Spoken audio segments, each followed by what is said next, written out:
We live, yeah. Yeah. Hello and welcome to End-to-End Football Podcast. Here with Mhm. myself, Abs 1010 as always. Feeling a bit better this weekend, obviously, after the sickness last weekend. Let's we talk about that, the better. The world has corrected itself, let's just say. Mm.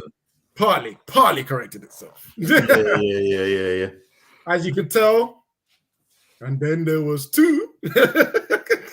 Interesting, isn't it? No words. Well, yes, Mm. I'm here with Kuda. What are you saying, boss? How are you? I'm good, man. I'm good. Just sipping on that, 7 Up. Oh, what have you got there, mate? Oh, cherry, yeah? That's funny because I got one too. I got that. I Oh, got that 7 Up cherry flavor. You know them ones there from 7 piece to getting pieced off by the cherries. You know them ones there. So I thought I'd just yeah, combine man. the You know two. what? Like that. You know what I mean? Coke sponsored my cherry flavors today, bro. Mm. Mm. Uncomfortable conversations. Well, we're going to have a conversation about it now. Obviously, as you can tell, let's go straight into it.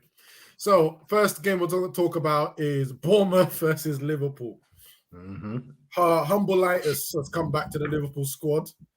And Man said humble-itis. Yeah, and a fellow podcaster as well, who's unfortunately not here. Right, been slapped down back to earth, as you said in the counter. Boy, 1-0 loss. It's really scary because you predicted this at 6-0 at United's game last week. You literally you text the whole group and said, "This is a madness," because they're only gonna go lose the next game. And I thought I have no grounds to jump in on this result and say anything. And then look what happened Saturday. They lose to Bournemouth 1-0. Now, manager and player L is obviously quite frankly, is coming from this game. Let me just say that right now. In fact, I'm getting my phone ready because the sound effects need to come. But what I'm going to do is I'm not going to discuss this game much because it's not right for me to discuss it with my hate. Good, take it away, man. Tell me what you saw in this game. Oh well, as you said, didn't it? I mean, I ain't gonna lie, I didn't really predict a defeat. I predicted them to drop points. I actually thought it was gonna be a draw. But boy, I didn't know Salah was gonna, take the ball to the moon and that. Them ones so it is what it is. He was aiming for fun. I wasn't really surprised about them dropping points. Surprised that they lost. Again, when they said they were back, remember a few months ago, Anfield against Man City, they were a poor run of form. They beat Man City, and it was like, "Yep, this is the real Liverpool." This is the chat I was hearing. This is the real Liverpool. Some of our players are back. When more of our players come back, we're going to be back in business. 7 days later, clapped by Nottingham Forest. Like that. Take a sip of that 7-Up cherry. Hold on. Anyway, this time, you man held a 7-piece. 7 days later, week later, 1-0 away to the bottom team. They're bottom, innit? Bournemouth. Oh, don't think they're bottom now because of that. Nah, Southampton's. Oh, they moved up now. Right. But when they played, they were bottom. But they were bottom at the beginning. Yes, you're right. When they played them, they were the bottom team. Yeah, and obviously they gave them the 3 points, which I'm not happy about. Considering how Palace is doing, but that's another story. Anyway, you lose to the bottom team after beating Man United. After our players are coming back. Yeah, the season is only up from here. And you turn up and you put up that performance. It's the story of their season. You know what I mean? It's literally the story of their season. You see, I didn't have the leg to stand on after that result because it was a horrible result, right? But I remember I did say in the podcast, I think I said it twice, the one we did and then the one afterwards where I said, that game did not look like a 7-0 or whatever it was. It didn't look like it. You might got cooked. Let's not get it twisted. You got cooked. However, you got cooked. You were awful, but at the same time, in a 7-0, if I tell you yeah, a team got beaten 7-0. You would think, they probably had like 15 shots. You know what I Minimum. mean? 17 Yep. shots. But literally, almost everything 8. they banged went in. Yeah. And that's not 8 to shots, 7 diminish the goals. performance, because they still put 7 past you. So, you know what I mean? We can never take that down. But Yep. I think because of the quality of the players that they're capable of just, having the one-off game where, something clicks. But it's not sustainable. It's not sustainable. And I'm starting to see some players that were being touted as, the next best thing. And I'm hearing certain Liverpool fans say they're not good enough for the club, which is very interesting. Man, like Harvey Elliott, and I was hearing, Starboy and that, but I'm hearing other Liverpool fans say, nah, he's not good enough for got LFC. dragged off at half-time. Interesting, very interesting. Dragged off at half-time. Uncomfortable conversation, yeah. He's gonna be up there with Pedri and that. Interesting.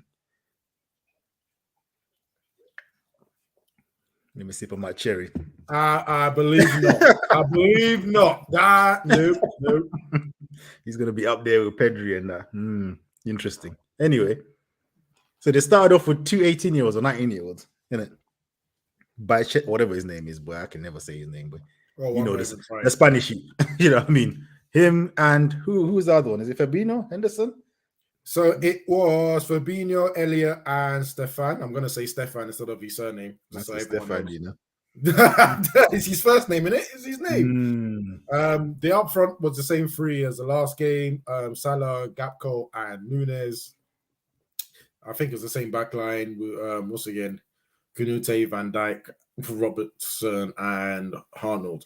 Again, also, there was a substitution as well. I know you're going to cover this in more details, but there's a substitution where they needed goals, and Trent got pulled off at 65 for who?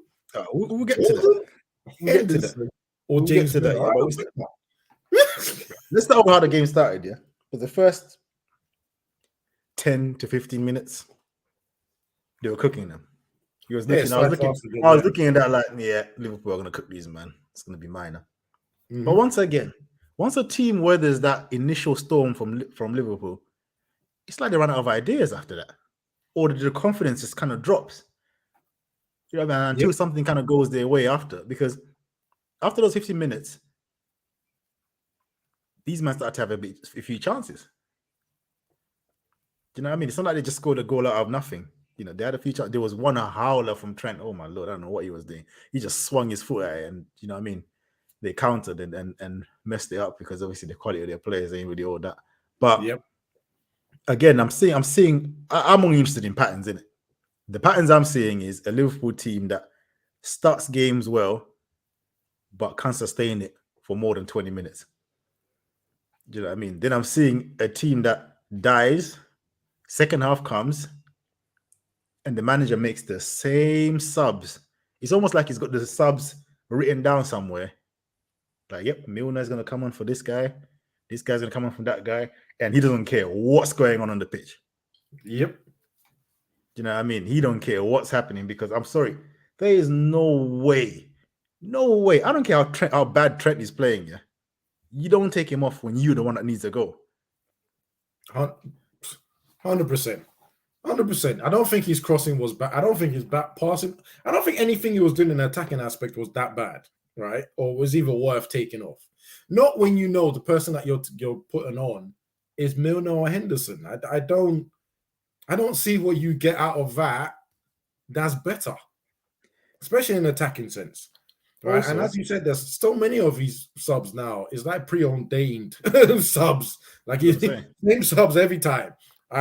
These guys are always going to come on. I think Henderson for Fabinho. Henderson for Fabinho is at this point in their careers almost like for like. I don't really see what you know what I mean. You're not really adding it. I know Fabinho has been horrible at times, but still Henderson ain't been that much better. So that ain't it. Also, Noodles. Now I cuss this guy a lot, yeah, but I'm sorry. With his pace, he's always a threat. Taking him off and putting on Firmino just made your attack worse for me. Yeah, I think he had to take off Gakpo, not Nunes. Nunes can always go in behind. If there's one thing about it, this guy will run out the defense and make them work. And let's not get twisted. Nunes was missing in this game. Because normally he's kind of involved, missing chances, but he kind of ghosted. But at the same time, he's more of a threat than Firmino at this point in his career. Yeah. He's certainly more of a threat than Gakpo. Yeah, agreed. Obviously, they get the penalty. You expect Salah to put that away. Completely misses the target. I mean, howler. I don't know who he was angry at in the fan base, because he looked like he was aiming for someone's head there. He weren't looking at the goal. Like, and you look at it and think, like, you're taking a penalty and you're trying to go top bins. Why are you making it difficult? No, unnecessary. Literally unnecessary. Like, that much power, the run. It was so unnecessary. I didn't get. Well, it was good for me to watch, obviously, but yeah, I didn't get that. But again, I'm not really a cuss a man if he's taking it, misses a penalty, guy. Unless, like I said, it's Benteke doing that soggy pen when he shouldn't have taken it. Then any person that does a Panenka and misses, he deserve it. To me, the ones that wind me up is a Panenka you miss, or a place shot. You know, like them dribblers, the ones where the keeper can just walk to the ball. Twice.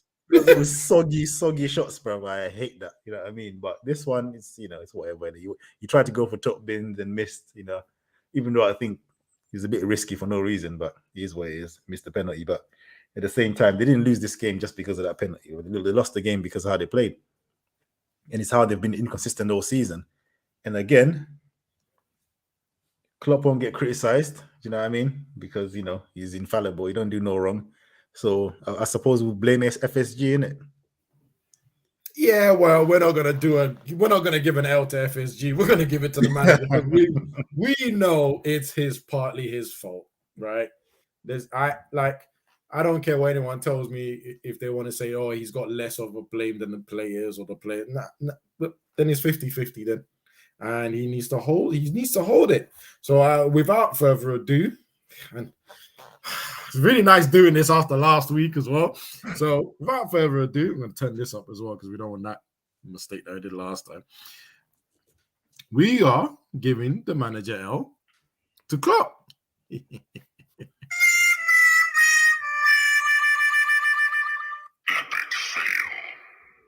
What would you say you do here? And that's because it's me. You disgust me. Yeah, relax. Put the phone down. Yeah, excited now. Anyway, but yeah, we saw that Carvalho. He came on finally. I haven't seen him in a while. Minute? But 88 minute. What's the point? You know what I mean? Be brave, innit? Take out Bash, whatever his name is, for him, or take out Fabinho for him. Be brave. No, you're not brave. You're doing like for like subs in the midfield, and then you bring him on for dumb minutes, bro. Do you know what I mean? Expect him to do what in the 88 minute? I'm not gonna lie, right? Unless someone is injured, right? And this goes to Ten Hag as well, because he does it and he frustrates me. Unless someone is injured, giving a player less than 10 minutes is just an insult. Because I've played football. Right? I played Sunday, Saturday league. I coach teams. I'm even managing a team. When you put a player on for 10 minutes, you are literally telling the player, I don't trust you for more than this. You've only got 10 minutes to damage the team. And the worst thing is, it's not even like, like if they're winning and they put him on just to waste time, you're like, the player's still upset, but you can sort of see, okay, he's just killing time. But to bring him on for them silly minutes at the end is basically, it's almost like just, you know what, you might as well get on. Do you know what I mean? It's like, it's like someone just twisted his arm to put him on, like, it's like, okay, whatever. Hey, someone has just tapped him and goes, he needs some appearance bonus, man. Just throw him on. Yeah, this is what I'm saying. 88 minutes. What are you gonna do? I get frustrated with that, to be honest. I get frustrated any manager that does that, because I feel for the player, because you've trained all week, you've done the warm-up, you've probably caught a cold sitting on the bench, and then someone just goes, yeah, go on then. Yeah, it don't make no sense. But okay, look, bigger picture stuff. Top 4. What are you saying? Do you think they're gonna make it? There were some interesting games coming up. I know there's an international break coming up as well, but they got some. I'm sure they've got. The truth is, I'm a little bit uncomfortable with my team at the moment because we're playing a hell of a lot of games, and this man rotation and player substitution is not always the best. Excuse me, bloody hell, this is why I don't drink Coke. but quite frankly, I don't trust Newcastle and I don't trust Tottenham. So for that reason, it gives them a chance. The only team that could stop them from getting top 4, but is a really outsider, is Brighton and Hove. But that's out. Yeah, you can trust them. Outsiders. Exactly, you can trust them to be consistent like that, man. Yeah, they're outsiders, so you can't read. So we've got to put our faith in Tottenham and Newcastle to keep them out, bruh. Yeah, Tottenham and Newcastle. Just as soon as you say keep faith and then Tottenham, you know you're onto something wrong, boy. Like, do you know what I mean? Like that. This is my point. It's Tottenham and treat. Newcastle to try and keep them away. I'm sorry, that's why going to get it. That's why I think they're probably still going to get it because of the quality of teams that are that are around them. Because I mean, they've got some funny games coming up. They're away to Chelsea, away to Man City. Yeah, they got Arsenal as well. Arsenal at home. Maybe Arsenal at home is in between that, but that's the next 3 games. But again, this Liverpool team is the kind of team that could win all them 3 games and then go and lose whatever team they're playing after that. Do you know what I mean? So you just never know. You never know, Nathan, that's the only words I can use to describe thinking that Tottenham or Newcastle are going to do something different. It's faith. It's faith. Yeah, it's mad. It's hope. It's prayers. I said it's hope and prayers. Nah. Yeah, I don't know, man. I think their form would say that's not a team deserving of. They don't have the consistency of a normal season top 4, but they're going up against Tottenham in it, so they're calm, and Newcastle and Brighton and that. Unless if all those, although saying that at the same time, it's like you almost need 3 teams to all be rubbish, but at the same time, they're not 3 teams you can rely on for a top 4 finish. So listen, we're in the. If you're against Liverpool getting top 4, you're in the dumps right now, big man. You're in the dumps right now. Nah, it should be just enough. Obviously, they got Luis Diaz coming back, which I'm interested to see what happens when he comes back, because obviously he can only play one position in it. He's not like them other guys. So he's going on that left wing, but that left wing is where I think Nunes is at his best. I mean, to be honest, I know they're all injured and stuff, right? But he had too many players in that row anyway. To be honest, like this is Luis Diaz, Jota, Nunes, Gakpo, Salah, Firmino. I know Firmino's leaving at the end of the season, so it's sounding very familiar because they got bare left wingers and no right winger. Just one guy, Salah. That's it. Who else can play right? I mean, Harvey Elliott was never meant for centre mid, was he? He was a winger before, wasn't he? Yeah. Well, there you go. Maybe Jota will have to go out there. Maybe Nunes could probably go out there. The way he's a busybody, he'll probably be better out there anyway. Out where? On the left? On the right? On the right. No, but you got Salah in it. I'm just saying. Oh, no, I was just saying, just in case. Let's say Salah was injured or something. Who did they actually play on that? Yeah, it has to be Nunes. It has to be. Yeah, maybe. I don't know. It's a bit of a headache because, in my opinion, not all of them are playing that well. So it's just like rubbish. Actually, let's not even go too far. The Bournemouth goal. That's where our other L is. Van Dijk. Van Disney reminded me, bro, because or in this case, Van Delegate. Yeah. I mean, I watched this, and like I said, I had to show you and say, hey, what is this defending? People were critical of Bruno last week for something. No, don't bring up your players, bro. This bro, allow it, man. You might hold a 7-piece. Allow it. Right, we're talking about. The reason why I'm bringing it up is Liverpool lose. Klopp doesn't get any of the blame, and no one is mentioning this guy's defending. I think only one person in media brought it up. Come on, bro. You're not born yesterday. When Liverpool lose, it's FSG's fault. When they win, all their players are the best players, and Klopp is the greatest manager ever. When they lose, we go back to FSG. That's it. Yeah. You can't criticize any of their players or the manager. You're not allowed, innit? Do you know what I mean? Yeah, it's And FSG. this is the issue I have. But yeah, But anyway, if anyone remembers the goal, Bournemouth goal. So the assist, I can't remember the person's name, took on Van Dijk, beat him, and Van Dijk then watched him and just strolled. I didn't like what he done there. Do you know what it is? Yeah, because I was trying to shoot him some bailway and say, okay, did he stop because he thought Robertson was the one carrying on with him to the byline? Yeah, but then if that's what you're doing, you don't then just stand there and do nothing. You have to run back into position. So run back into your position and block out the cross or mark the person that's in there. No, you van delegate the situation and just stand there. After the guy just run past you, so easy as well. And then bang, go. He's not had a good, or even 18 months. I know he was injured and he's coming back from his injury, but this season has not been that good for him at all. But wasn't he in the FIFA best team? Yeah, because that's on hype, yes. On hype, yes. He man De Bruyne, boy. The man got the baddest PR in the universe, boy. But anyway, hype. Anyway, man, this should mean that was embarrassing for the greatest Premier League defender ever, best defender ever, and that man. Yeah. To do more, man. Let's do it one more time.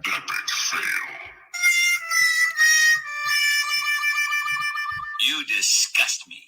You are one pathetic loser. You having a laugh? Is he having a laugh? Honestly, I'm sure all the fans were like, you having a laugh? Is he having a laugh? When he got done the first time, and then when he's jogging back. Nah, they didn't, bro. This is what you keep forgetting, bro.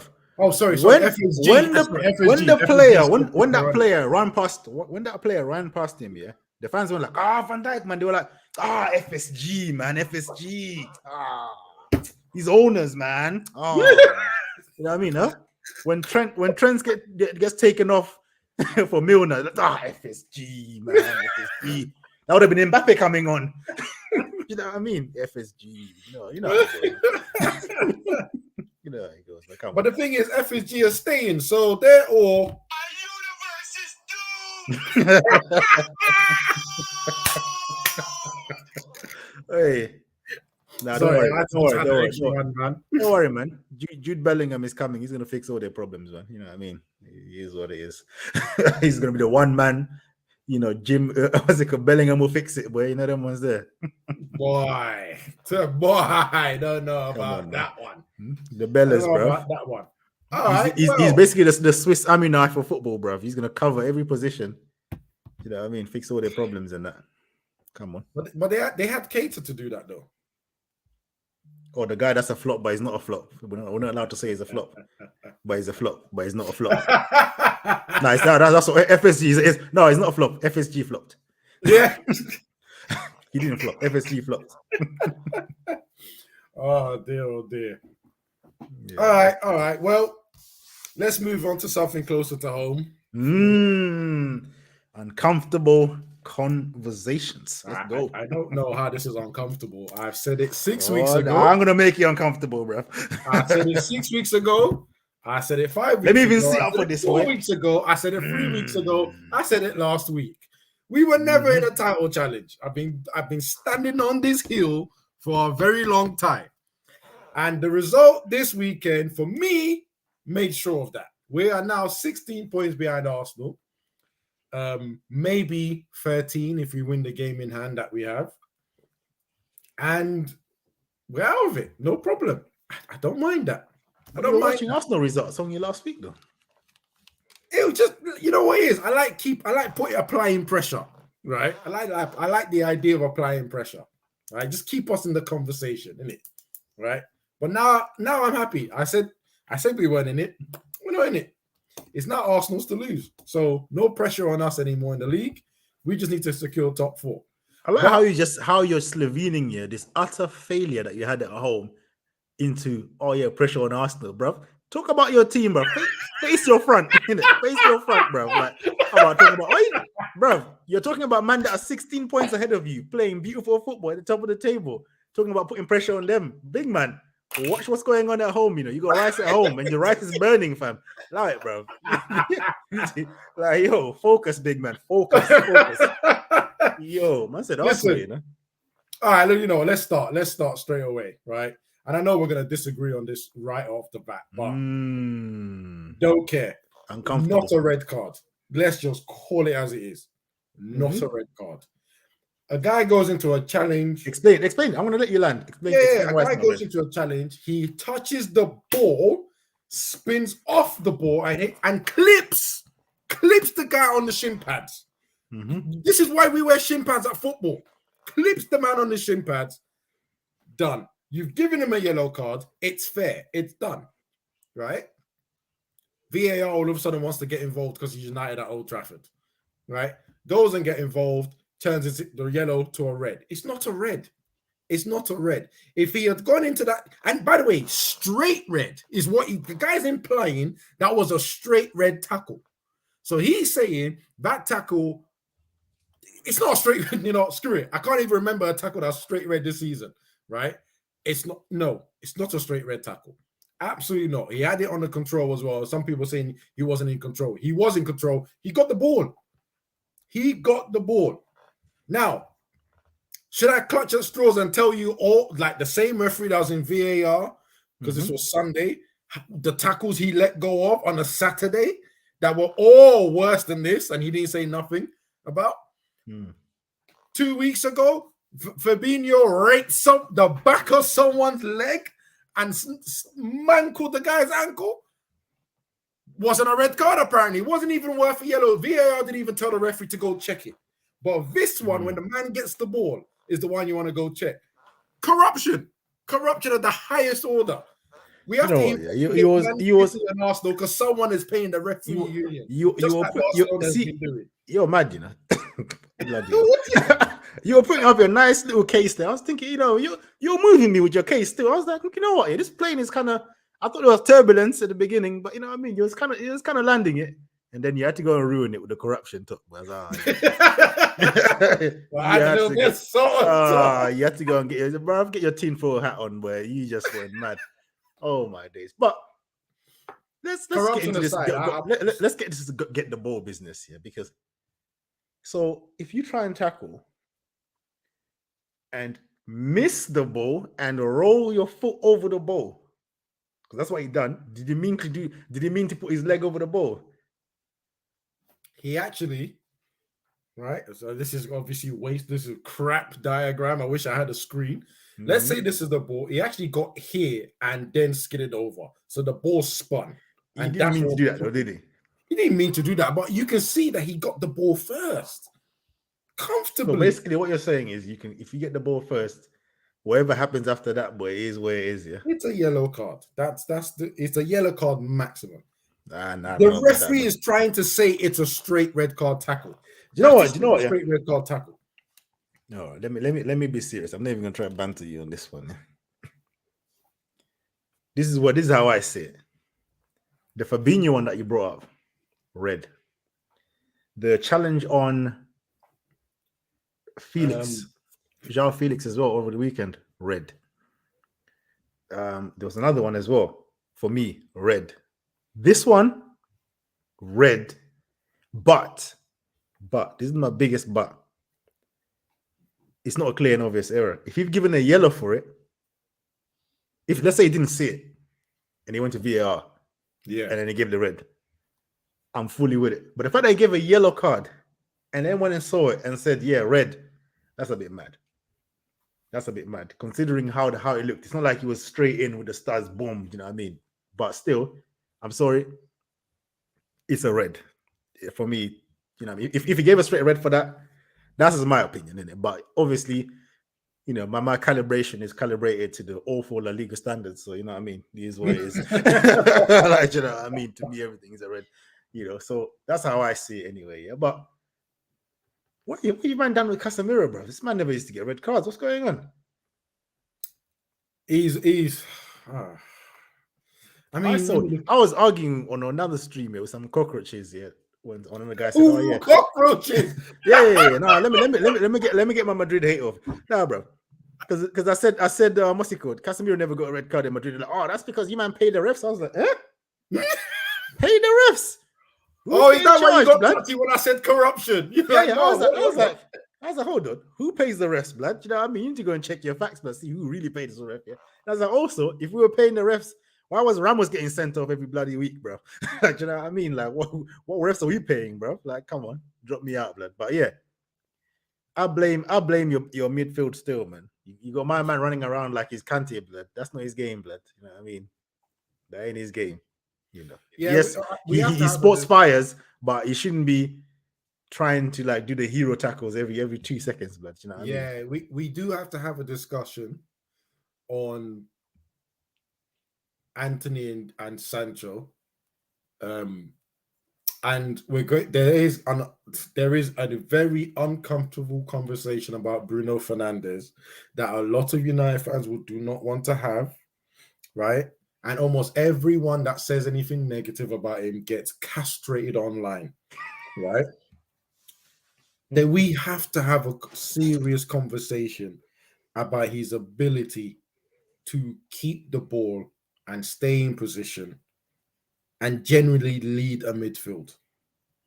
I said it before. I mean, I'm one of the worst United fans on the planet, as I've been told, because when I enter Spaces rooms on Twitter or have discussions on Bruno Fernandes, especially when they bring up Kevin De Bruyne, I always tell them, please stop doing this. It's embarrassing, right?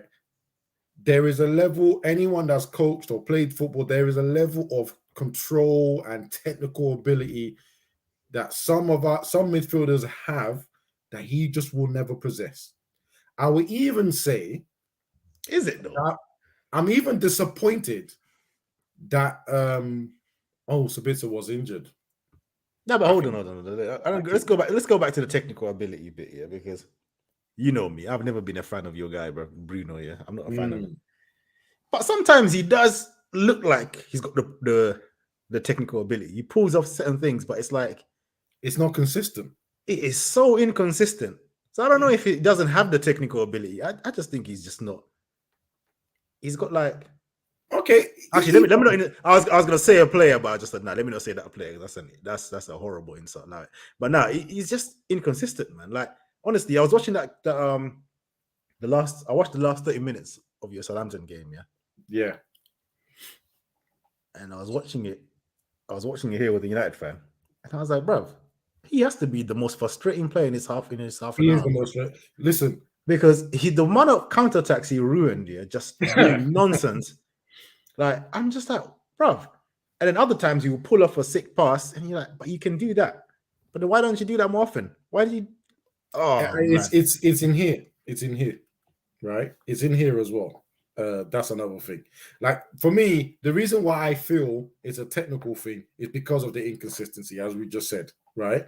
He will do it one day, he will do it once, and then when I'm saying, okay, so that means now you can do that 3 times, he won't do it 3 times. The next 2 will go there, and flipping. Do you get what I mean, right? And then you just go.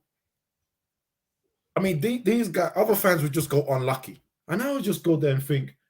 So, on my understanding of football is, if you're doing it 1 in 3 or 1 in 4 or 1 in 5, that means you're not actually capable of doing this, right? And I'm going to use a player, I'm just going to bring him up. Everyone hates him. It's fine. If Pogba was trying to just accept it, man. All right. If Pogba was trying to do a crossfield pass, I expect him to do it right 4 out of 5 times. Yeah, but Pogba's injured again, bro. This man was injured for 4 months. Yeah, came back for 1 game, and he's back injured again. This guy's technique irrelevant, man. This is purely technique, right? I expect him to do it 4 out of 5 times, if not 5 out of 5, because he's world class. That's what his ability is. Bruno to do the same thing, and he's doing it 2 out of 5 or 1 out of 5, right? But you know what it is with Bruno? Yeah, I don't even think I know what you mean, because I heard a comparison by a United fan, and they were talking about they're like, oh, if you watch De Bruyne, he loses the ball just as much as Bruno, and I was like, on the surface, if you actually look at that, De Bruyne doesn't actually lose the ball as much as Bruno. He loses the ball the second most in Europe. But if you look at how he's losing the ball, he's trying to whip it, do that. You know what I mean? Those whips from the right. He's trying to pass it, and a lot of times you look at the pass that he tries, you're like, yeah, it makes sense. Whereas Bruno, he loses the ball. I'm like, brother, why? Just why? He don't make no sense. I don't mind. Like, listen, I don't mind someone losing the ball and the pass they're trying to make makes sense to me. Do you know what I mean? That's why I don't get frustrated when I'm watching De Bruyne losing the ball, because I'm like, yeah, I get what he's trying to do. But Bruno, he will shoot when he's supposed to cross. You know what I mean? Pass when he's supposed to shoot. That, oh my god, the guy is just ridiculous. And this is the thing, right? Obviously, De Bruyne has a system at Man City, so there's some things that he can actually do without looking. He does it instantly, right? But everyone watching knows exactly what he's doing because he's done it a million times. There's too many times when Bruno's done a pass and the person he's aiming for is looking at him like, what the hell are you doing? That's not what I asked for, right? So is it a system thing or is it a Bruno thing? Well, I've watched Bruno under, what, should we say 3 managers, if you want to put it that way? Ten Hag, Ole, and Ralph, right? In the beginning of Ralph's reign, man dropped him because he was giving the ball away. He's like, nope, get over here. If you remember, beginning of Ten Hag's reign, Bruno seems to play everywhere but where he's actually meant to play. Yeah, it's keeping him away from that position because he's like, yo, that's too important for you to be losing the ball in them areas. Too important. It's way too important. And if anyone knows Ten Hag's system, it's so important that they're very efficient with the ball. Yes, there might be. But this is why I always thought he should be the one playing where Weghorst is playing. Or wherever Weghorst is supposed to be playing. Wherever that man is supposed to be playing, put Bruno there and add another midfielder. Do you know what I mean? For balance and stuff. Because honestly, you know, that's why I'm like, I wouldn't drop Bruno. I'll just put him false 9 or something. Do you know what I mean? You know, false 9, whatever it is. You know, you can lose the ball in them areas and do hero stuff in the box, whatever. That's all nice, isn't it? But when he's the one getting the ball off of the defenders and you need him to make that pass, which he's capable of. This is why I say technically he's good. This is why I won't say technically he's not good. But you don't trust him because you just don't know what, you know what I mean? He'll try an outside the foot pass when he should have just done it straight. You do like a scoop pass when he, you know what I mean, or just some fancy stuff for no reason. Like you can't trust him in them areas there. But let's not really deflect. But Southampton at home, it should be a dub. Do you know what I mean? That should be. The red card. I mean, to be honest, in those the red half card is what destroyed it. But you had a few chances as well before the red card. Yes. And then just I think Varane had, if I remember, I don't know if Varane had it after the red card or before. But yeah, we had a few decent half chances. I know Ten Hag is trying this thing with, you know what? Again, funny talking about Bruno, right?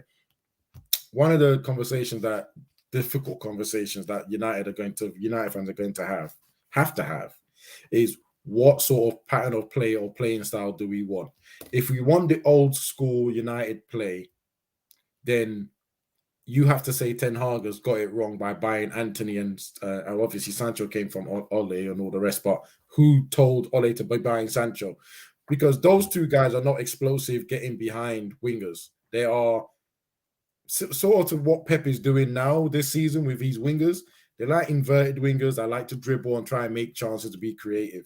You're not going to find them going in behind, which is why I think this is why it's a bit of confusion, because this is why Bruno works well with Rashford, because Rashford is always head down, I'm running, right? So Bruno just goes, oh, yeah, here you go, chase that. Feel bad, it's like a dog. Go chase that, right? And this is where he doesn't work with Anthony and Sancho, because they don't have the pace to do that. And they don't even think about doing that 90% of the time. They're thinking about coming in and joining in with the attack and building up play. And why I mention it is with Pep is doing that with Grealish and Mahrez. They don't go in behind like Sane and Raheem used to do, Sterling. They're all coming in here. And actually, we're all probably looking at it going, this is not working for them, right? It's not as effective as they used to be last season or the season before. We are coming into the position where we've got to try and decide what on God's green earth are we doing. Are we going in behind and being fast with Rashford, wingers like that, and Garnacho who take on players all the time? Or are we going with the silky stuff, the guys that need to come in? Because what's happening is there is a confusion with our attacking players. Bruno wants to go direct. Rashford is the only person that does it for him. Sancho, Anthony, Vegos. I'm really squeezing Vegos into this one. Squeezing him into this, right? God. Because it's a squeeze. But realistically speaking, Vegos ain't going to be running in behind and other things. It's never going to happen, right? So you have all these elements going on at United, and sometimes games like this, where we don't really know, we're not stuck to one way, and it's not quite there yet. Again, it's his first season. I'm sure it's going to be corrected, but it's not complete. Our attacking side of things is not complete yet. And games like this, and especially now that fatigue is really killing the starting 11 players, really killing them now. And he's not letting up, boy, because Thursday he's playing the first team again. Yeah, he has to guarantee Champions League somehow, right? And it to be good because the new owners are going to come, so they're obviously going to want to splash the cash and help with the direction as well. So he has to do it, which means he has to concentrate on Europa League and he has to concentrate on top 4. And then he's just sitting there thinking, you know what? Let me just go for something. Me personally, I think now that he's got a trophy in his first season, one of the other trophies has to go. Stop concentrating on it. Play the kids on it, right? Personally, for me, that's FA Cup. Go play the kids. Forget FA Cup. Concentrate on these two, and if you can, rest your team because they looked leggy. You want to sky the FA Cup? That's a bit mad, isn't it? Sky the FA Cup, man. Europa League and top 4. I was going to say league there, but obviously that. Whoa, slow down, buddy. Yeah, let's just close the book on that one. Sky it. Like, okay, fine. Play your youngsters and all the second string players or players that need to get back, whatever it is, right? Play those guys. But like, I don't get it. Play him. Play Lindelof. Play the other guy. Whatever. Okay, at the back, I can understand the because man like Maguire and Lindelof, that would give me bellyache still. Like, you know what I mean? Them man there. So I can understand him rinsing out these men, but he's kind of rotating that. What surprises me is that he's not really rotating the front line where Garnacho has come on this season, looked decent. Even that Pelestri, when he's come on, he's looked actually okay. You know what I mean? I've never really seen him before, but he looks decent. You know what I mean? So I'm like, these are not terrible players to start one of them at least in one of these games. Do you get what I mean? Personally, I've had this conversation, United fans. Personally, I want to see Pelestri more than I want to see Garnacho. And it's not because Garnacho's rubbish. He's clearly got a good talent, right? But I like players that want to play more for the team than them for themselves. Like Rashford is for it. He wants to score the goals. He wants to be the top man. Garnacho wants to be the next big thing. So when you see him play, there's a little bit of selfishness there. I like the players like Sancho that he seems to get the same amount of joy scoring or assisting. Pelestri seems to get the same amount of joy assisting and he'll go and do the work as well for the team. So need to see more. I really want to see more of them as well playing. But yeah, he has to start. I mean, look at this. He done Harry Maguire substitution in the 90th minute, Freddie in the 90th minute. Again, why are you doing this to pros? I don't. Yeah, why are you doing this to pros? Right? It don't make sense. For me, like Lissandro's played 90 minutes. He can finish. You 6 minutes left. Finish the damn thing. You just finish it, right? Who was it that Fred came on for again? I can't even remember who Fred came on. Oh, Garnacho. Oh yeah, because Garnacho got injured. Okay, that's different. Yeah, that's like how long is he out for then? He left in crutches and a wrap. So because he's changed the games a couple of times when he's come on. That one is looking like he's gonna be out for a while. And this is the cost of the way that he's been playing and pushing the team out. The way it's the cost of your guy as well. It's the cost of your guy. Yeah. Monsieur. The same. No, not Ten Hag. Monsieur Martial. Because if Martial was fit, Yeah. That's 10 times more options you got there. I'll be honest. But See, nah, I said it. your I said guy, it, your guy is just, you know what I mean? He's just collecting a check. I said it.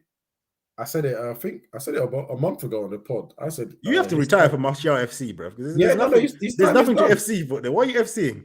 Yeah, bruv, his time is done. I've already put my hands up on it. His time is done. I said it a month ago. I said you can't keep being injured. And actually, I heard he was actually meant to be on the subs bench today, right? I mean, sorry for this game. So the fact that he didn't make it is also like, if not now, when, boss man? Right? Yeah. And the thing is, let's be honest, it's bad luck, but I know he's gonna come back. 2 games, he's gonna be out again. Pointless seat. Anyway. Yeah, I think his time is done. And this is why people are grabbing on and holding on to this Weghorst character. And I'm just like, guys, listen, times are bad. I know we're in dire straits, but this is way too dire. Embarrassing. This is way too dire now. Bro, that Nigerian brother that you signed is better than Weghorst, bro. Like, man. Oh my God. Thank you for saying that, because I said that. I said that on Twitter. Like, I said it. Like, you know, he scored more goals. He was useful. You can't prop Weghorst, bro. He's dead. Anyway, let's move on to a team that's actually doing the business, where Arsenal, you know what I mean, since I'm the only Arsenal representative on this thing, all these haters. How can I be hate? I think the league is theirs to lose. No. I was seeing some Arsenal hate, boy. When they came back from 2-0 down against Bournemouth, like, Bournemouth. They might have to come back against Bournemouth. We saw what Bournemouth done to certain teams, boy. You know what I mean? Let me sip my cherry, boy. You know, like that. Listen. You know, boy, beating Bournemouth ain't for everybody, is it? You know what I mean? Man want to turn up their nose at them coming from 2-0 down, you know. You know, bag your points in it before you start turning up your nose at stuff. But anyway, let's move, boy. Arsenal against Fulham, an absolute cook session. Yeah, it was disgusting. And I'm sure the haters, you included, you lot are looking at that game like, Fulham are decent this year, you know. No, it might be a tough game, you know. We went through we went through the games. I called Fulham. I know you haters, but you haters already. I called Fulham as an easy win. I'm sorry. That's not the game that's going to test them. It's okay. Liverpool, because Liverpool might just step up again because they like stepping up for big teams. Especially Anfield. Yeah. Liverpool and Man City. Those are the only 2 games I feel that they're going to struggle with, to be honest. Okay. Right. I hope they win and you lot just nyam on that, boy. I'm gonna enjoy it still. But anyway, listen. To be fair, right? In the last 2-3 weeks, I've been saying, before I was being a little bit facetious. I was like saying, yeah, it's Arsenal, because I just wanted to see them fail. I mean, the last 2 weeks, the last 2 podcasts, I've come up and said, bro, this is Arsenal doing so well. It literally is Arsenal's to fail. And I don't mean that in a trying to hook bait to catch someone. No, I mean it as I mean it, bro. Games like this last season could have been a banana peel for them. They dispatched this game in the first half comfortably. Right? Even they scored before they scored a third goal, they could have scored another 4 third goals. Honestly, it was mad. A goal in the 21st, a goal in the 26th, and then go up before halftime. They wrapped it up. And guess who got all the assists? Oh, Trossard, didn't it? Trossard, you know what I mean? You know, the striker that shouldn't be a striker, he's not really right there, and all the rest of that stuff. Anyway, again, let's have a little sip of the cherry, because sip on that cherry, boy. The man that said that. Set man was saying, where are they going to get the goals without a striker? Yeah. Good players find the way to make things happen. Right? And now Martinelli's bagging now when he doesn't have, Nketiah in the room in his way, but you know what I mean? So now exactly. He's bagging. Come on. And then you've got to think as well. You got to think Jesus is back. This is what I'm saying.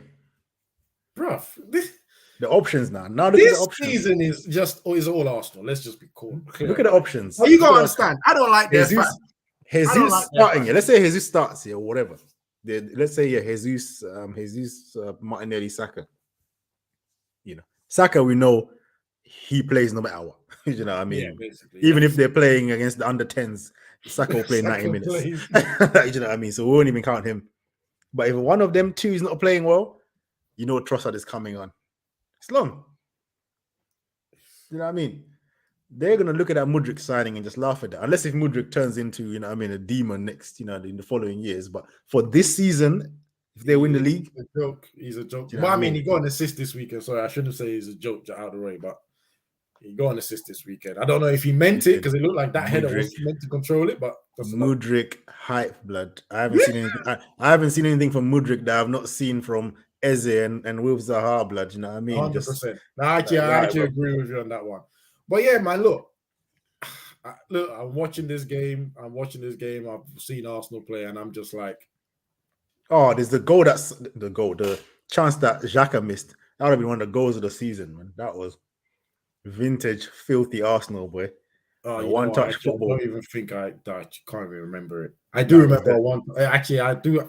I have a little bit of recollection. I don't know why them chances always fall to Xhaka as well. This guy, like, go get out of the way, man. Like, move, man. That's like you're gonna ruin the move, man. That was a sick move, man. Oh my days. Yeah, anyway. Man. But again, you know what's funny? Because I was watching a bit of this game and a bit of the highlights, right? And then something stuck into my head straight away. I was like, oh, Odegaard looks good today. Not much of a battle. He's not having a battle, is he? Now all of a sudden he looks good again. This guy. Hey, Odegaard, boy, I'm telling you, this guy's a fair weather player. He's a con artist, man. When everything is going well, Odegaard, boy, he comes out to the floor, boy. When the going gets tough, boy, you better look elsewhere, boy. You know what I mean? But hey, it is what it is, boy. Let's move. But yeah, man. Yeah, man. I believe this is Arsenal's, man. I hate to say it. Obviously, I hate their fans probably as much as I hate Liverpool fans. So it's hard. You got to remember, as a United fan, I grew up going against them for the league title. So Chelsea, I don't hate as much. Man City, I don't hate as much. Arsenal and Liverpool are the only two I hate. Liverpool for how many trophies they won, and Arsenal because I grew up battling against them. So I don't want to see them win. Really don't. I want to be unbiased. But I think you can't. I think they're winning. They're winning. I think I'm going to have to, I don't know, move countries for a year or something, take a sabbatical, go off socials, Twitter, Instagram, Facebook, Snapchat. Yeah, it's going to be a nasty summer for you. Boy. Everything needs to be locked off. Hey, you know what? I'm getting off WhatsApp. And if any Arsenal players come to my football team for a trial, I send them away because I don't want to have that discussion either. Honestly, this guy. Honestly, I can't. I do not want to see them win it. But come on, Arsenal. Anyway, let's move on. But Arsenal done the business. Obviously, their main title rivals, you know, Man City. Yeah, it looked like they weren't going to do the business. Typical game at Crystal Palace. Struggling. Again, you know, the Man City bogey team, boy. It was looking like Palace were going to just get away with a little cheeky draw there. Even though, I mean, I'm just going to start off with Nathaniel Klein. Brother, he has got to be up there with one of the worst right backs in this league. But he's finished, that's why. He is dusted, bruv. He looks like he's Milner's age, and I know for a fact he's younger than Milner. See, can you see? You see, this is why I don't like. Look at this. Yeah, bro. They man will send you smoke signals if they have to, but you know about send me letters by pigeon carrier, bro. You're gonna hide from the smoke, boy. But yeah.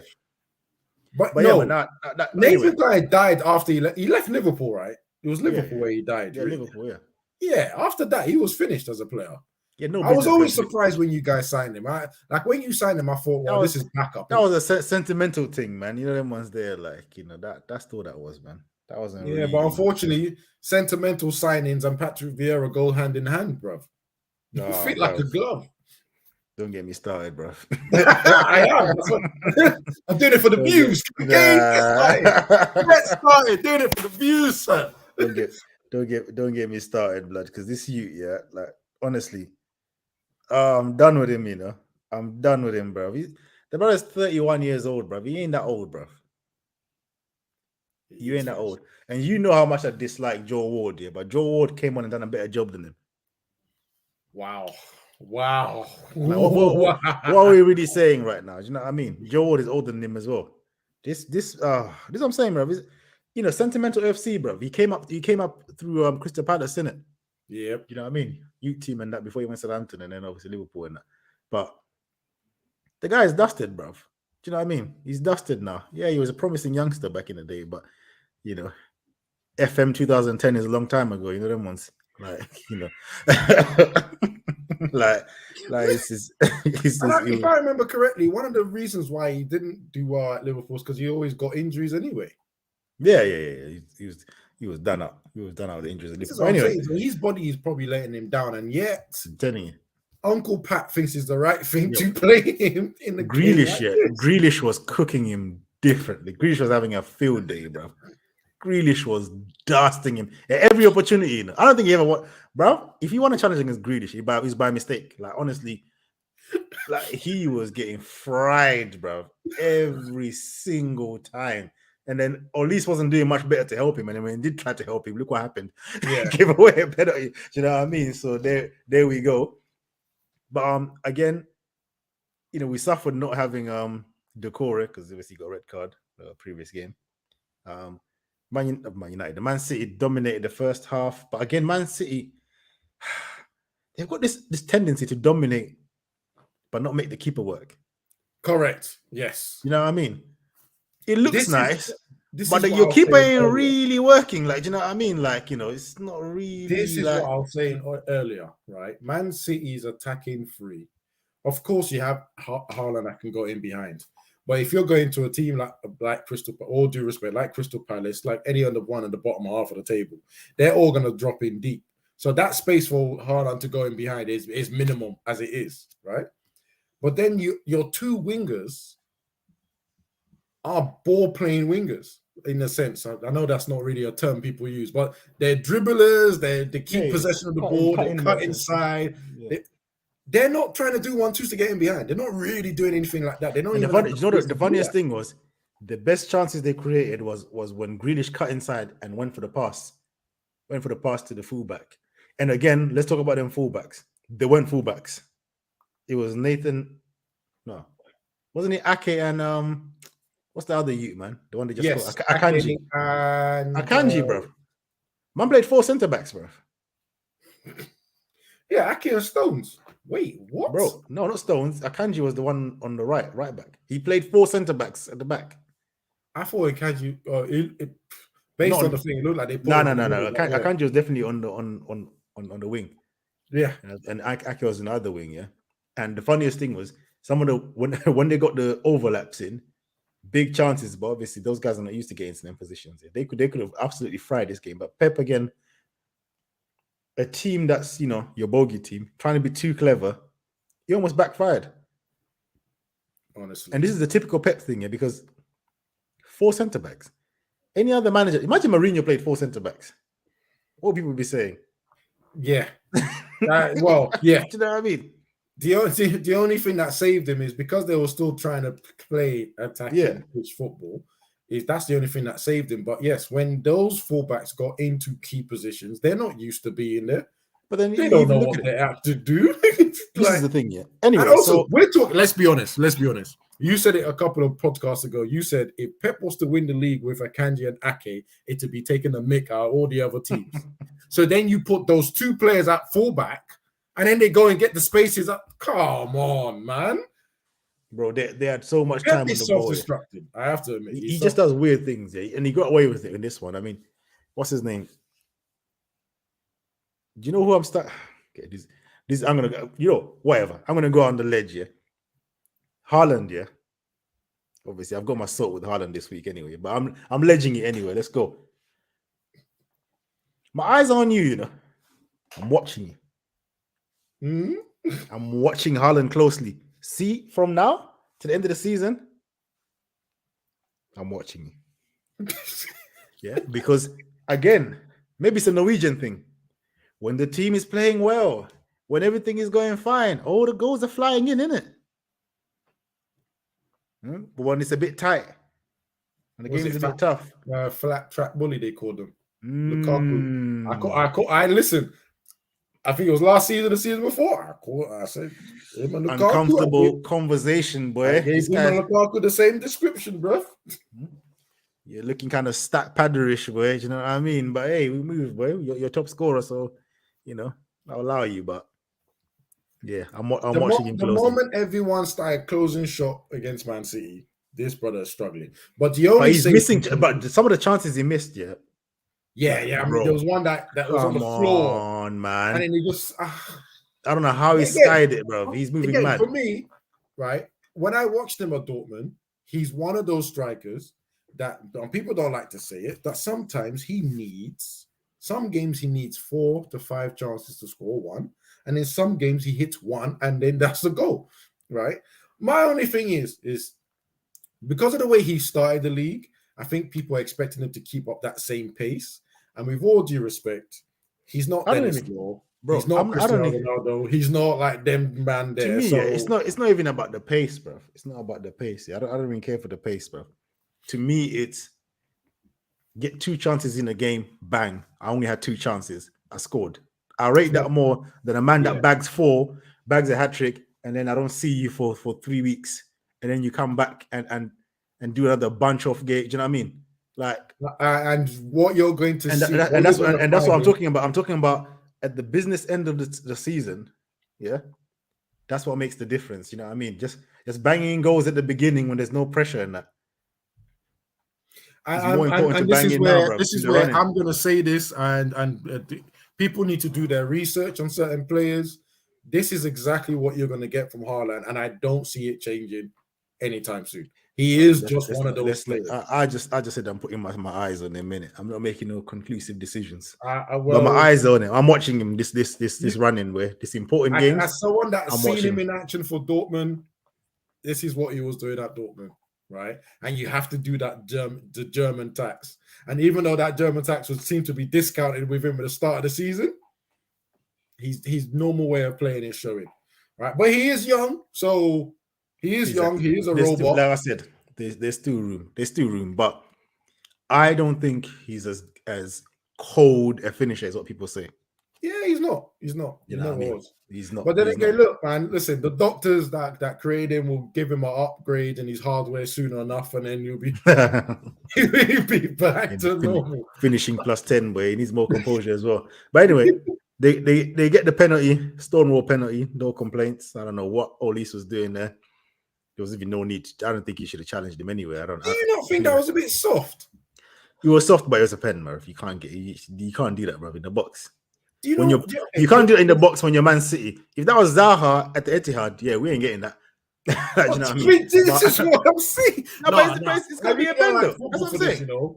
Because the reason why I say that is the guy passed the ball in. The second player taking the ball into taking the ball into the area, and then he got studded there, and then he fell. And in my head, I was thinking, but he wasn't actually going to do anything though. There was nothing happening here. The player's already passed the ball off. The other guy that he passed it to has already picked up the ball. That's an after thing. Sometimes I think in my head, football is a contact sport, you know.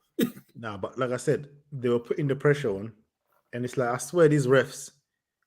It's like if a team is just peppering you and they get a penalty, a foul in the box, penalty. It's almost like trying to, especially if it's a bigger team, when you're the smaller team, bro. Forget it. Forget about it. Forget about it, bro. They're giving the pen. But in any case, the pen gets given. And what does Monsieur Vieira does now? He changes all the rubbish players that shouldn't be playing. All of a sudden, we see the Uber driver come off. Ain't that interesting? Schlupen that come off, yeah? Eze comes into the fold now.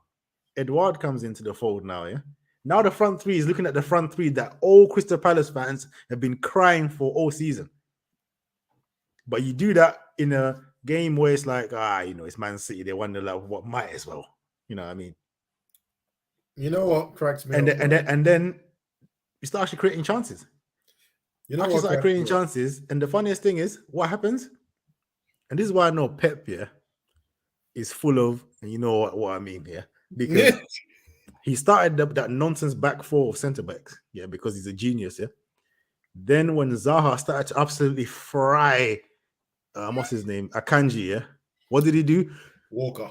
Man started looking at the bench like, yo, Walker, yo, take the tracksuit off, big man, come on, because he was still in his tracksuit, not even warming up. He wasn't gonna bring him on until his boy started getting absolutely cooked, yeah, and then he panicked, bro. Told man, yo, take that kit off quick. I don't think he had much of a warm up. You know what I mean? 89th minute, he probably didn't get a warm up, bro. He was still chill. Even in the 87th minute, he was still in the full track, everything chilling in the back, doing nothing. He wasn't meant to come on. He wasn't planning to come on, bro. It's only that they were getting fried that they chucked them on. But anyway, so, all of a sudden, start creating chances. Yeah, here's what I was gonna add, and it was funny because I saw the highlights of this game, and then I looked at the team and I saw Ayew, and I said, Ayew was what? Your left winger or your up front? And then Zaha was up front. And in my head, I was thinking, this would have been a perfect game, looking at Man City's team as well, to have played Edouard up front. So no surprise when he came on, he started looking like you guys were having chances. Now, it is so funny that you have been complaining about this Ayew character all season. And then his brother goes and miss a penalty. Bro, don't get me started on this family. As well. Don't get me started on this family, bro. Yeah. I'll tell you what, I've got a theory, yeah. Andre Ayew and Jordan Ayew, yeah, they're not Adibi Pele's kids, blood. Wow. Them man are adopted. Wow. They are a disgrace to that man's name, blood. Bruv, no. Let's put a respect here on their dad's name, blood, yeah? This man won the Champions League with Marseille, blood. Yeah? He ain't a little man. He ain't just some guy that was stat padding in France for no reason, bro. He won the Champions League with Marseille, bro. Marseille's best ever team, yeah? And he was one of their best players, bro. This is a big guy in the game, yeah? And what does he bring out into this world? These two jokers, blood. That done nothing in football. I'm not going to lie, right? I'm not going to lie. That happens way too much in football. That happens way too much in football. Bro, if you want to go deep, look at Maldini's son. Oh, that guy, bro. That guy's a fraud, bro. Look at Zidane's son. Wait, one of them is a keeper. Sorry, yeah, muted my mic. Yeah, one of them is a keeper. It's bad. It's really like nepotism, innit? Killing. Yeah, look at Ronaldinho's apparent son. Oh my god! Like they can't. They're not going to be able to keep up with their dads, right? And I think, to be honest, let's be realistic. These guys weren't going to be football players. Their dad got them to be football players, and sometimes you can tell. They still like the shot. You can definitely tell. We can definitely tell, bro. You can tell. We can definitely tell. We see every week in, week out, boy. You can tell definitely because. Oh my days! Like I said, bro, Uber driver settings, but yeah, embarrassing. So, and they embarrass themselves for Ghana as well. Oh, well, we saw the World Cup. That's what I'm saying. They went out there and embarrassed themselves. The sooner they retire from Ghana, the better. I mean, it's a shame for Ghana that Ghana signed that useless Inaki Williams as well, bro. He's scud as well, so they ain't really saying much. But yeah, man. Well, as we were saying, to conclude on that one, Man City somehow got over the hurdle on their bogey team. So, listen, he's gonna be the biggest flop ever, blood. The biggest hype job and flop we're ever gonna see, blood. And Messi is his godfather. Yeah, he's gonna flop dirty, blood. He's gonna flop dirty. He's gonna be rubbish, blood. He's gonna be rubbish, blood. Like it's like, you know what? I don't want to see Messi's kids play football. No, we're not gonna keep up. Even like, well, you've got Ronaldo's kid, isn't it? Ronaldo's kid. He's a hard worker. He does everything. My boss has seen him when he was at Juventus with the kids, and he's always trying his hardest. He's got that same mentality as Ronaldo has, right? Ability wise, not the same. You know what it is, yeah? These kids don't have the hunger that their parents had to make it as a football player. Bro, they're trying to go on like half these kids were in the gutter playing football on concrete with no trainers. And I'm sorry, not to be that guy, yeah. But it's not like this. It's not like Ronaldo is having a child with like the best female footballer in the world. You know what I mean? These men are just marrying some random unathletic woman, blood. You know what I mean? So I don't know how they expect the genetics to just a big man. They're going So like in they're that case, breeding we've them. got to look forward to what's that left back in Bayern Munich, the black guy? I forgot his name. Or Davis. Yeah, he's dating a football player, Is isn't it? it? Now, if them two have a youth, I'm interested. Yeah. You know what I mean?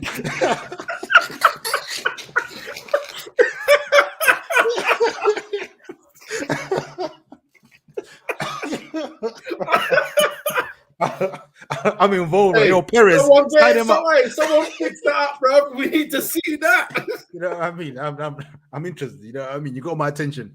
You know what I mean? These other ones, I don't care, blood. I don't care. Anyway, Okay, in that case, then Aguero's son probably. I mean that Maradona Dean is it's a lot, you know. It's a lot, and then a bit of Aguero. That's. Don't know, man. Bro, I don't know. I don't know about that, boy. Now I'm sitting back and thinking, I don't know, man. I don't know about that, bro. I don't know. You gotta throw these kids to the wolves, bro. They need to go and play football like how their fathers played football, bro. Yeah, concrete. It's foolishness. It's foolishness. Anyway, man, let's keep it stepping. But let's keep it stepping. I mean, is there anything else? No, I don't really care about the other results. I think the only thing we can say is Tottenham won, didn't they? I mean, yep. Chelsea are doing a little mini revival. I don't even watch it really. Chelsea are going to look like they're going to be tough now, but then again, it was against Leicester, so But it's a bit mad for Chelsea because it's kind of like it's a little bit too late now, isn't it? You know what I mean? Even if they pick up form from now, you can't really see them pushing up into the top 4 conversation. Do you know what I mean? Yeah, no, they can't. But all they can do is just get in people's way. Yeah. So they still got to play us. I think they still got to play Liverpool, don't they? Still got to play Arsenal. So I think all they can do is just upset up all the other you know they'll turn up for the Arsenal game, but just to ruin their title thing. But that's what they're good for. That's what Chelsea doing it when they're doing nothing. Like they'll get involved somehow. Like, you know what I mean, to ruin someone else's party. Just to get into everyone's way. So yeah, I mean, I'm looking. Nothing else is really important. Nothing. Nada.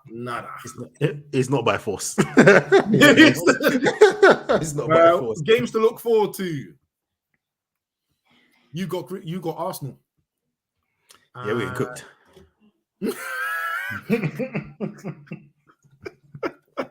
Yeah, bro. You got Arsenal on Sunday. Nathaniel Klein against Martinelli and Tosa. Yeah. That idiot Mitchell. He's getting a definite yellow. Well, he's gonna get. Oh man, you won't get sent off because Vieira probably take him out because the way Saka and Odegaard are gonna be comboing him to death here. Yeah, he's gonna feel dizzy, blood. It's long. That's true. So maybe my Instagram is wrong because I do follow her. I think they've broken up. So I think they've broken up. Nothing to look forward to then. And then also Douglas Luiz. It's not exactly the gene pool that we're looking at right now. It's not really. Doesn't really excite me that one. Yeah, I'm not gonna lie. really the gene pool we're looking at. Really excite me, boy. I'm not gonna lie, boy. I'm not interested in that. Not the one. We need to lie, bro, because we're sounding very slave ownery right now. Listen, we're only thinking about genetics, the same genetics that made Haaland. That's all we're thinking about. Man, are trying to breed you. Hey, man said, yo, let me get Mbappe. Let me find myself the number 1 female sprinter. We're cooking, but yeah, here's what it is. Anyway, let's keep it moving, man. All right. Anyway, guys, we'll catch you later, man. Peace. Adios.